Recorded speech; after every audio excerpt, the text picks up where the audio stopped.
Episode 225।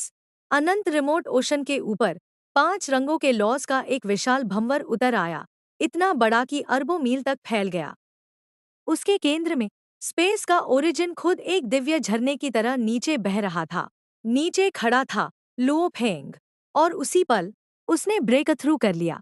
जैसे ही universe origin उसकी body में समाया, लुओ फेंग एक अनडाइंग बीइंग से आगे बढ़कर यूनिवर्स नाइट बन गया। उसकी पावर विस्फोटक तरीके से बढ़ी। उसका गोल्डन हॉर्न्ड बीस्ट, अर्थलिंग बॉडी और मोशा बॉडी सभी ट्रांसफॉर्म हो गए, 100 गुना ज्यादा स्ट्रॉन्ग बनते हुए। लेकिन असली चमत्कार था उसका रिमोट ओशन। कल्पना से भी विशाल, वह अनगिनत गॉडली पावर को निगल रहा था। फिर भी उसका सिर्फ एक छोटा हिस्सा ही पूरी तरह ट्रांसफॉर्म हो पा रहा था। लेकिन वही हिस्सा भी अनगिनत बीइंग्स से कहीं ज्यादा था। लुओ फेंग इसे साफ महसूस कर सकता था। उसकी स्ट्रेंथ अब एक खतरनाक स्तर तक पहुंच चुकी थी। उसका गॉड कंट्री भी इवॉल्व हो गया। जो पहले कमजोर था, अब अडिग बन चुका था। इतना स्ट्रॉन्ग कि एक यूनिवर्स मास्टर भी उसे आसानी से डैमेज नहीं कर सकता था। केंद्र में एक विशाल टेम्पल खड़ा हो गया, जो खुद स्पेस की पावर को विकिरित कर रहा था। उसके अंदर सब कुछ बदल चुका था। शांत आत्मविश्वास के साथ लुओ फेंग ने खुद का आकलन किया। 4 bodies, Anant divine power, supreme treasures, star tower, force armour और बीस्ट गॉड आर्मर। उसकी फाउंडेशन अब पूरी हो चुकी थी। अब मुझे किसी से डरने की जरूरत नहीं है। शब्द शांत थे, लेकिन पूर्ण। अब यूनिवर्स मास्टर्स भी उससे बहुत दूर नहीं थे। जब पूरा यूनिवर्स उसका शिकार करने में लगा था, लुओ फेंग पहले ही एक नए पावर के स्तर में प्रवेश कर चुका था। अब उसे रोकना बहुत देर हो चुकी थी। उसे दबाना नामुमकिन था। और इसी आत्मविश्वास के साथ वह फिर से निकल पड़ा प्राइमल कैओस सिटी की ओर। प्राइमल कैओस सिटी में लुओ फेंग अब एक लेजेंड बनकर लौटा। यंग कल्टिवेटर्स उसे देखकर हैरान थे। उसका नाम ऐसे फुसफुसा रहे थे जैसे कोई लेजेंड जीवित हो गया हो। उनके लिए वह अब सिर्फ एक जीनियस नहीं था, वह इम्पॉसिबल ग्रोथ का प्रतीक बन चुका था। लेकिन लुओ फेंग शांत रहा। उसने शोर, प्रशंसा और अफवाहों को नजरअंदाज किया और सीधे आगे बढ़ता गया। अपने काम खत्म करने के बाद वह अपने टीचर ट्रू यान नाइट से मिलने गया। शांत रेजिडेंस के अंदर वाइन डाली गई और हंसी वापस लौट आई। कुछ पल के लिए वे गुरु और शिष्य नहीं थे, बस 2 पुराने साथी एक साथ बैठकर ड्रिंक शेयर कर रहे थे। लेकिन इस गर्माहट के पीछे खतरा छिपा था। दूसरी रेस पहले ही लुओ फेंग का शिकार शुरू कर चुकी थी। स्पाइस ह्यूमन टेरिटरी में फैल चुके थे। असैसिन्स परछाइयों में इंतजार कर रहे थे। पूरा यूनिवर्स उसे एक खतरे के रूप में देख रहा था। फिर भी लुओ फेंग अपना फैसला पहले ही कर चुका था। मैं जा रहा हूँ, उसने शांत स्वर में कहा। यह जानते हुए भी कि आगे खून खराबा होगा। यह जानते हुए भी कि वह अकेले खतरे में कदम रखेगा। जाने से पहले उसने अपना हाथ उठाया और 3 ट्रेजर्स प्रकट हुए। एक फ्लाइंग पैलेस, एक डोमेन ट्रेजर, एक पावरफुल आर्मर। उसने ये सब अपने टीचर को दे दिए, प्रोटेक्शन के लिए। ट्रू यान नाइट हैरान रह गया।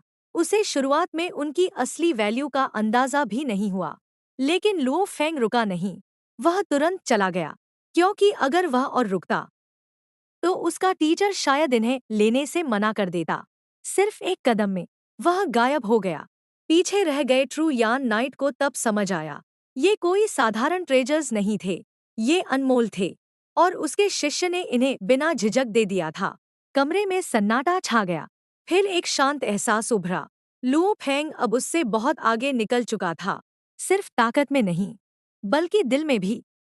खामोश खंडहरों के बीच लुओ फेंग ने अपने teacher, primal chaos city leader से आखिरी बार मुलाकात की। मैं ह्यूमन टेरिटरी छोड़ रहा हूँ, उसने कहा। उसके टीचर खतरे को जानते थे। असैसिन्स, दुश्मन, पूरी रेस जो उसकी मौत का इंतजार कर रही थी। फिर भी उन्होंने उसे रोका नहीं। तुम अब इतने स्ट्रांग हो कि अपना रास्ता खुद चुन सको, उन्होंने कहा। लेकिन याद रखना, तुम सिर्फ खुद का बोझ नहीं उठा रहे हो। लुओ फेंग ने झुककर प्रणाम किया और गायब हो गया। कुछ ही समय बाद वह लेजेंडरी स्टार टॉवर पर पहुंचा, एक सुप्रीम ट्रेजर जिसके लिए अनगिनत रेस लड़ी थी। लेकिन कभी कोई उसे हासिल नहीं कर पाया। अब वह उसका था। उसके कोर में खड़े होकर लुओ फेंग ने अपनी पावर रिलीज की, उसे कंट्रोल करने की कोशिश की। शुरुआत में प्रतिक्रिया बहुत कमजोर थी। टॉवर मुश्किल से हिला, लेकिन उसने जल्दबाजी नहीं की। वह वहीं रुका, सीखा, समझा। दिन सालों में बदल गए। लुओ फेंग टॉवर की गहरी एंग्रेविंग्स में डूब गया, ऐसे रहस्य जो सामान्य लॉस से कहीं आगे थे। धीरे धीरे उसने पहला लेयर मास्टर कर लिया और सब कुछ बदल गया। इस बार जब उसकी पावर उभरी, स्टार टॉवर ने उसकी बात मानी। बैटलफील्ड में अफरातफरी मच गई। अलग अलग रेस के लाखों वॉरियर्स अचानक बाहर फेंक दिए गए। कंफ्यूजन फैल गया, डर उसके पीछे आया। और फिर कुछ अकल्पनीय हुआ। वह विशाल स्टार टॉवर सिकुड़ने लगा, लाइट ईयर्स जितनी ऊंचाई से, एक छोटे टुकड़े तक। और फिर वह गायब हो गया। जैसे ही स्टार टॉवर गायब हुआ, पूरा यूनिवर्स अफरातफरी में डूब गया। गैदरिंग हॉल के अंदर सुप्रीम बीइंग्स तक स्तब्ध खड़े थे।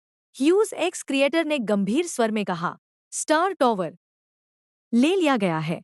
किसी को यकीन नहीं हुआ, लेकिन अंधेरे में लो फेंग शांत खड़ा था। उसने उसे हासिल कर लिया था, चुपचाप, पूरी तरह। अनगिनत युगों तक सबसे शक्तिशाली बीइंग्स भी उसे हिला नहीं पाए थे। और अब किसी ने न सिर्फ उसे कंट्रोल किया, बल्कि पूरी तरह गायब कर दिया। निष्कर्ष डरावना था। यह पावर नहीं, यह अपॉर्चुनिटी है। जिसके पास स्टार टॉवर गया था, वह कोई साधारण अस्तित्व नहीं था। और उसी पल पूरे यूनिवर्स की हर फोर्स हरकत में आ गई। Human race, automaton race, demon race, bug race, यहाँ तक कि अकेले सुप्रीम बीइंग्स भी निकल पड़े। क्योंकि स्टार टॉवर सिर्फ एक ट्रेजर नहीं था, यह अल्टीमेट वेपन था। ऑर्डर्स पूरे कॉस्मोस में फैल गए, इसे ढूंढो, इसे हासिल करो, जरूरत पड़े तो उसके मालिक को मार दो। फिर भी इस पूरे हंगामे के बीच लुओ फेंग छिपा हुआ था। रेडबर्ड आइलैंड पर वह शांत बैठा उस तूफान को देख रहा था, जो उसने खुद खड़ा किया था। किसी को सच्चाई नहीं पता थी, किसी को उस पर शक नहीं था। और वह यह अच्छी तरह समझता था, अगर उसकी पहचान खुल गई, तो उसका टीचर सिटिंग माउंटेन गेस्ट भी शायद उसे नहीं बचा पाएगा। इसलिए उसने डरकर छिपने के बजाय कुछ और किया। उसने कल्टीवेशन शुरू रखी, शांत, लगातार। वह एक के बाद एक इनहेरिटेंस में प्रवेश करता गया, बीस्ट गॉड पाथ पर तेजी से आगे बढ़ता गया। जो चीजें दूसरों को समझने में युग लगते थे, वह उन्हें आसानी से समझ रहा था। बाहरी लोगों को यह बेकार लग सकता था, लेकिन लुओ फेंग के लिए यह एक्सेलरेशन था।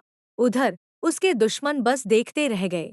उन्हें पता था कि वह रेडबर्ड आइलैंड पर है, लेकिन वे कुछ कर नहीं सकते थे, क्योंकि उस जगह की प्रोटेक्शन इतनी खतरनाक थी कि कोई भी यूनिवर्स मास्टर पास आते ही नष्ट हो जाता। और जब पूरा यूनिवर्स अंधाधुंध स्टार टॉवर को खोज रहा था, लुओ फेंग पहले ही अपनी किस्मत पर कंट्रोल ले चुका था। शांतिपूर्वक और भी स्ट्रॉन्ग बनते हुए, अगले कदम की तैयारी करते हुए, क्योंकि दूर स्पेस की गहराइयों में उसका गोल्डन हॉर्न्ड बीस्ट अपने अगले लक्ष्य तक पहुंच चुका था, 5वें ब्लैक मेटल बोर्ड की लोकेशन। और वही उसकी अगली छलांग की शुरुआत थी।